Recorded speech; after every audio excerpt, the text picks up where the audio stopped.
Hello friends, welcome back to my YouTube channel free class. मित्रों, आज આપણે ધોરણ 7ની પ્રોજેક્ટ પ્રવૃત્તિ બુકનું સોલ્યુશન જોવાનું છે, જેમાં પ્રવૃત્તિ નંબર 21 છે, કચરામાંથી સોનું। મિત્રો, રોજિંદા જીવનમાં તમારા ઘરમાં એવો ઘણો બધો કચરો નીકળતો હશે, જે કચરાપેટીથી લઈને ગામના ઉકરડા સુધી પહોંચતો હોય, જેમ કે કાગળ, ચાની ભૂકી, શાકભાજી અને ફળના છોતરા, અન્ય એઠવાડનો પણ સમાવેશ થતો હશે, બરાબર। અહીં કુદરતી ખાતર કેવી રીતે બનાવવું તેની સંસ્થાની મુલાકાત વિશે લખવાનું છે।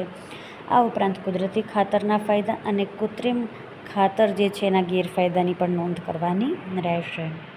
કુદરતી ખાતર માટે તમારા ઘરની કઈ કઈ કચરાની સામગ્રી સાથે માટી સાથે ભેળવીને બનાવી શકાય તે અહીં જણાવવાનું છે। સૌથી પહેલાં છે શાકભાજીના છોતરા, ફળોની છાલ, વધેલી ચાની ભૂકી, બગડેલા ફળો, બગડેલા શાકભાજી, સૂકા પાંદડા, કાગળના ટુકડા। આ સિવાય 2 એક્સ્ટ્રા ખાના મેં તમને બાકી રાખેલા છે। તમે કોઈ પણ એવી વસ્તુ જે છે તમારા ઘરની હોય કે જે કચરાની સામગ્રીમાં જતી હોય અને માટી સાથે ભેળવીને કુદરતી ખાતર બનાવી શકાય। જો કોઈ ઈંડા ખાતા હોય તો ઈંડાના છોતરા જે છે એ પણ આમાં લખી શકાય છે। પ્રવાહી કુદરતી ખાતર બનાવતા કોઈ ખેડૂતની મુલાકાત લો, જેમાં પ્રવાહી કુદરતી ખાતર તૈયાર કરવાની અને તેના ઉપયોગની વિગત નોંધો। સૌથી પહેલાં બનાવવાની રીત જોઈ લઈએ।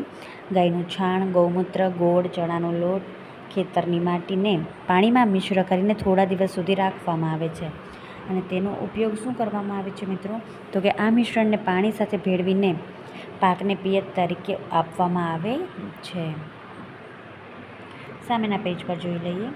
કુદરતી ખાતરના ફાયદા શું છે તે જાણવા માટે તમે કોની મુલાકાત લીધી તેનું નામ લખો। મેં મારા ગામના પ્રગતિશીલ ખેડૂત મનસુખભાઈની મુલાકાત લીધી છે। કુદરતી ખાતરના તમે જાણેલા ફાયદા લખો, તે નીચે મુજબ છે। કુદરતી ખાતરથી જમીનની ફળદ્રુપતા વધે, જળ સંગ્રહ શક્તિ જે છે એનો વિકાસ થાય, સૂક્ષ્મજીવોનો વિકાસ થાય, પર્યાવરણની સુરક્ષા જળવાઈ રહે અને પાકને ઝેરી તત્વોથી મુક્તિ મળે છે।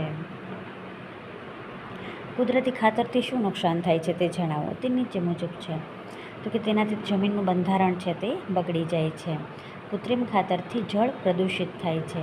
મનુષ્ય અને પ્રાણીઓના સ્વાસ્થ્ય પર પણ અસર થાય છે, કારણ કે કૃત્રિમ ખાતર નાખીને જે પાક વધારે આવતો હોય છે તો એ પાક જો મનુષ્ય કે પ્રાણીઓ દ્વારા લેવામાં આવે તો તેના સ્વાસ્થ્ય પણ બગડે છે અને ખેડૂતના મિત્રો જેમ કે અળસિયા વગેરે જેવા જીવોનો નાશ થાય છે।